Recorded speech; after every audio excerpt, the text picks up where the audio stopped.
Yes. Gotcha. Great. We got you too. All right. We'll get started here. We'll start with John and then go to Mike. So, Coach, you've got no doubt about it, the consistent refrain that you control what you can control and everything else kind of takes care of itself. What was it like to see your team put in the effort it took to finish off the regular season with a series win at South Carolina, and then that was what they could control, and then afterward be rewarded with that East Division crown? Yeah, it was. You say that phrase so often that you try and live by it. So then it was exhilarating for the guys. I mean, literally, couldn't get Evan Russell to calm down in left field. So just on a really good high and a great feeling about things for a lot of different reasons. And then when something out of your control happens to your benefit, it's almost kind of like, surreal is an easy word, but you almost kind of don't know how to handle it. And then as time went on and it sunk in that our guys accomplished something that, hadn't been done in a while, it's a pretty cool deal. It's great for Vol fans and anyone that's been a part of the program before. And I think it's something that our guys can, take a great deal of confidence in, that if they can finish first in anything in the SEC, even if it's just being the best team on one particular weekend, that really means you can kind of accomplish anything in the college baseball world. Tony, you guys don't have a lot of Hoover experience on this roster, just given that last year didn't happen. What do you tell these guys about what this experience is like and what the postseason baseball is kind of like in general? Yeah, oddly enough, the thing we stressed is kind of all that comes with the rules of the postseason.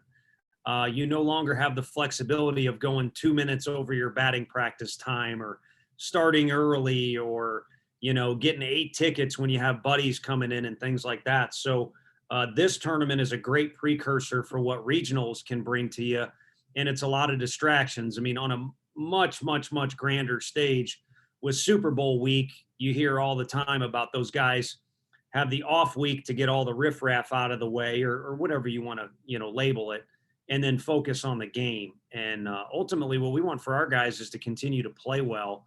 So we kind of presented all the peripherals that come with not just Hoover, but postseason baseball in general, and then play your best. And the one thing about playing your best down here is you're going to have to handle the heat and the humidity. And it's been a mild spring, so that'll be a challenge as always for every team here, but in particular this year. We'll go to Ben and then Vince. Tony, you mentioned yesterday that you didn't want to overtax your pitching staff, particularly Blade and Chad, but Blade has been just so awesome the last month or so and getting better by each start. How do you walk that fine line about wanting to kind of keep him in routine and keep that momentum going that he has built, but also not taxing his arm?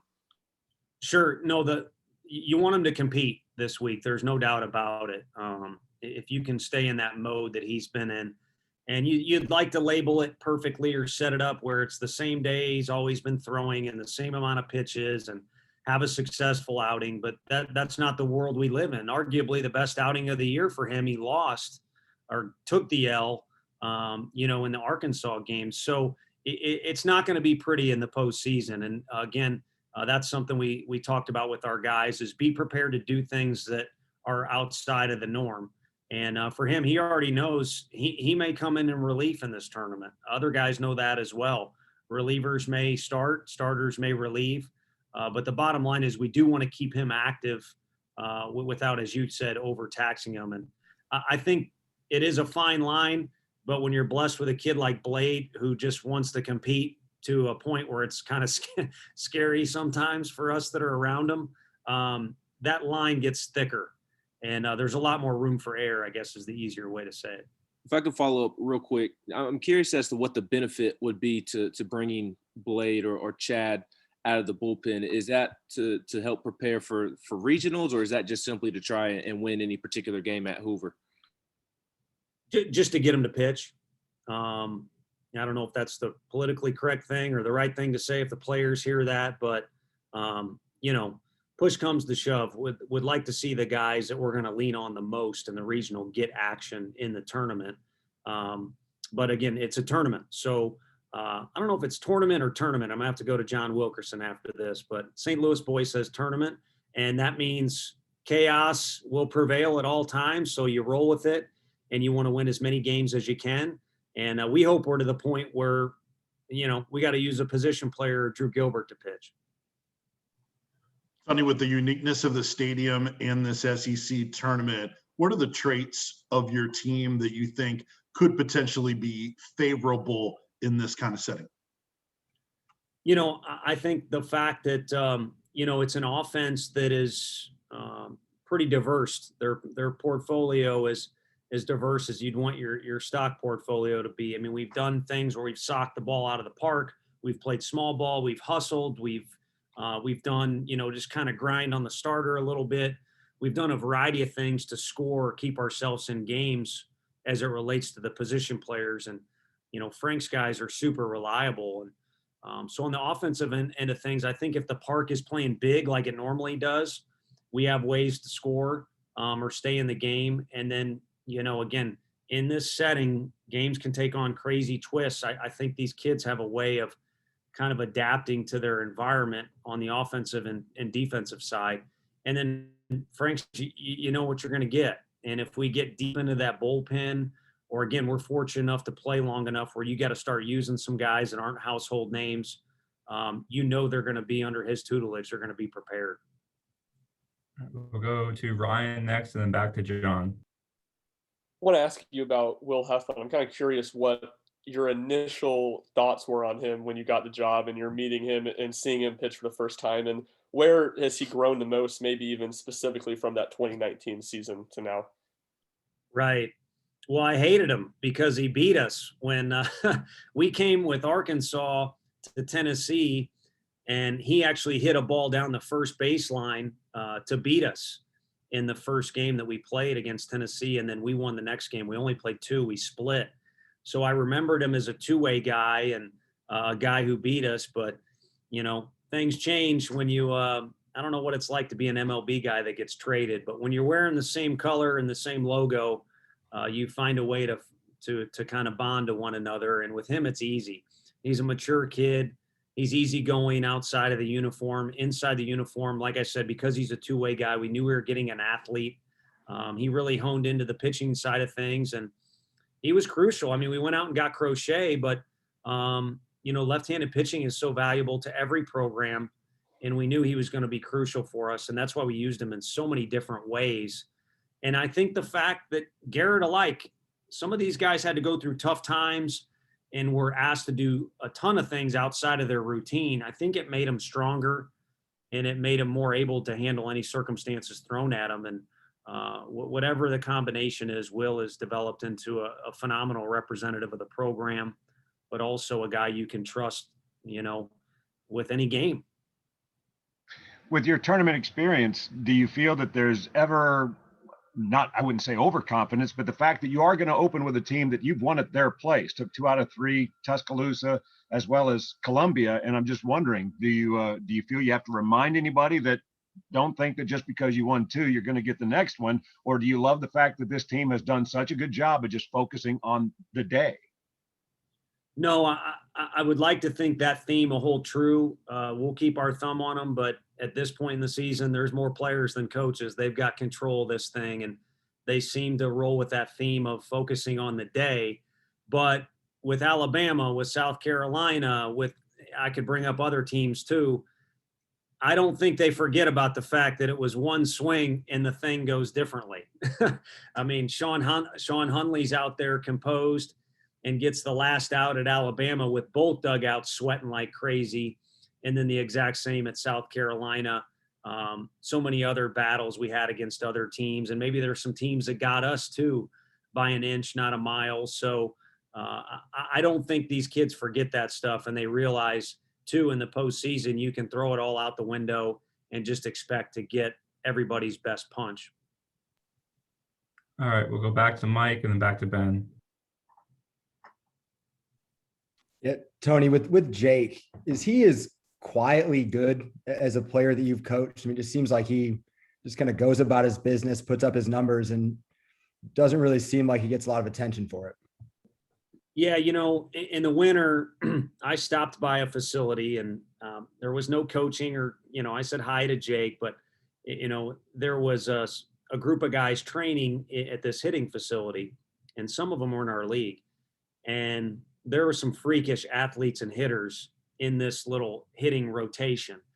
And I grabbed a guy that owned the place. I said, if you walk through this thing, you would easily say the worst guy or the least impressive guy is Jake. But if you showed up to 5 or 6 baseball games, the funny thing is Jake's a better baseball player than all these guys. I know that.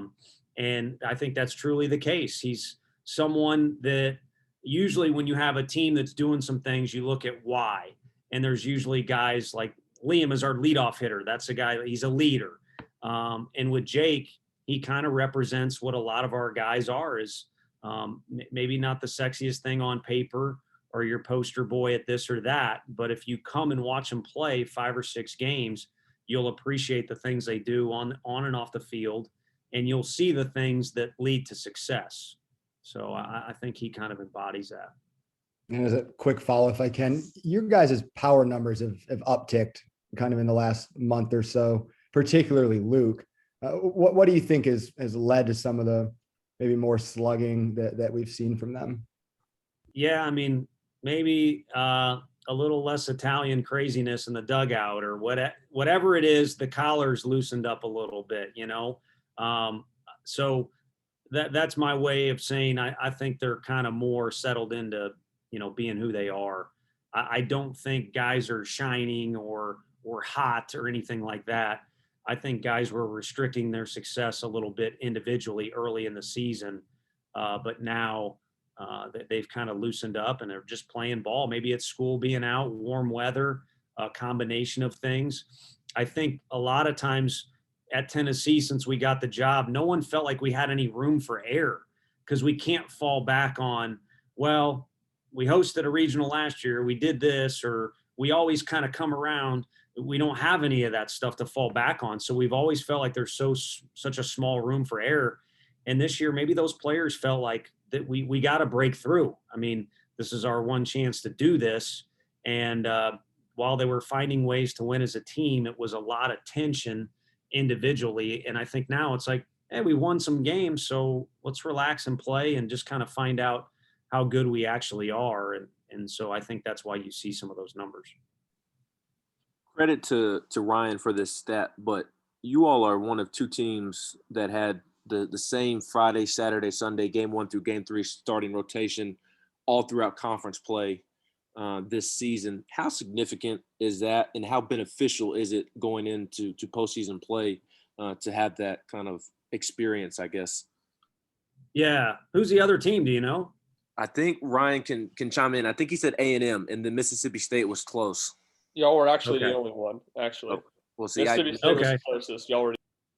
See, every now and then we got to put you guys on the spot, because you always put us on the spot. That's my attempt at a joke. But It was anyhow, thank you. I appreciate that. Anyhow, if there are fans listening, they might think, well, yeah, you kind of want to figure out your starting rotation, and that's who it should be. To a college coach to have that, it's nuts. Frank and I talked. I can't ever remember never going through a whole season where you keep it true to who it is. But even in just a conference season, you know, the 9 or 10 weeks you would play conference, I don't remember that ever happening for any team that I've been a part of as a player or a coach. So it's tremendous. I think it just provides stability. And, you know, things that you guys might say about coaches, you know, keep them on their toes or press the right buttons, those types of things. Yeah, that might be something. But what I think is better for kids is stability and showing up to the stadium and kind of knowing what you're getting, rather than a guessing game or things being volatile or, you know, getting twisted upside down on them. And I think our players and those kids in particular, knowing their routine, knowing what they're going to get, it helps. It helps performance. But I tell you who it helps more than anybody is the coaches, to sleep at night and to plan when you have the reliability that those guys have provided. All right, we'll take 2 more to finish the things off. We'll go to Vince, and then we'll finish with Mike. Tony, can you share some of the things that Connor Pavoloni does defensively in helping your pitching staff out, whether it's stealing strikes or getting you in the right pitches, calming guys down? Can you talk about that aspect of the game that maybe isn't as visible to most that watch the game? Sure. There's a flow there that you can't, the only way it comes is with time. You know, Opitz is freakish back there, but even as a freshman, I'm sure there was times where he had to kind of get in a groove with things. You know, the kid from South Carolina was really good back there, the Kentucky kid, this past weekend. But there's time that it takes for a catcher to build rapport with all the pitchers and then the pitching coach too, to keep a flow going in the game and for there to be a rhythm and everybody trust them when there's a runner at third and, you know, trust signs when there's a runner at second, when you're mixing them up and things like that. The only thing that can help make that happen is time and repetition. And so while Pav is very talented, like a lot of these catchers in the SEC, the best catchers in the SEC are the ones with experience. And it's the experience of knowing your pitchers, knowing your defense, the hitters that are coming up to the plate, and then that pitching kind of plan. And so all that has been ingrained in Pav with his time with us. And then in his time with us, he has earned the right for any player to have his back. I mean, the guys know that he's worked as hard as anybody. He's somebody they want to play well for. And when they're pitching to him or they're playing defense behind him or they're hitting behind him in the order, there's a little extra intangible there that kind of, you know, he's saying it. I didn't listen to the interview, but I know he's talking about the guys rallying behind each other when he got interviewed post South Carolina. Well, yeah, dude, that's because you're Connor. The way Pav is, you want to rally around him. And so he helps kind of make that a cyclical thing or whatever the right way to say it is.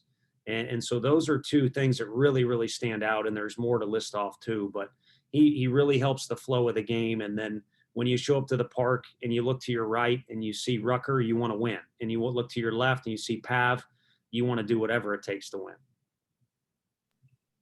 Kind of a two-parter, both focused on bullpen. How valuable is a guy like Sean Hunley? I think he's got 7 wins and 7 saves, and just the way you guys have used him. And then from an overall bullpen perspective, as you head into the postseason, have you done anything differently to get more guys ready, given that you might have to expand the bullpen come regionals and things like that? You know, we've kept guys active and, you know, maybe at times it looks foolish or even like there's 2 outs in an inning and the guy on the mound is cruising and we make a switch.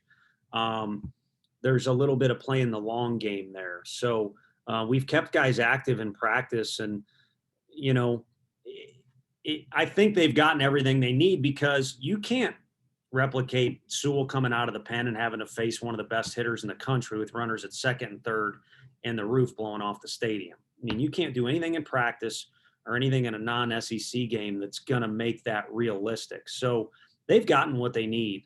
I think we've put a lot of extra time into the park. Frank has a personal relationship with all those guys. So we've kind of kept consistent throughout the year with what we need to do. And honestly, I hate putting pressure on kids, but it's kind of on them. If they get the opportunity, then they need to go out there and pitch like they can and not overthink the moment.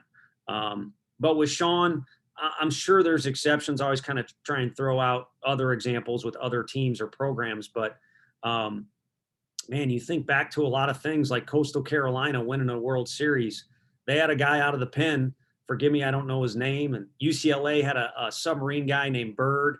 For great teams like the SEC champs with Kevin Kopps, I mean, you kind of have to have a guy like that. And again, I'm sure there's an exception, but it's tough to do what we did to win a division in the best conference in the country.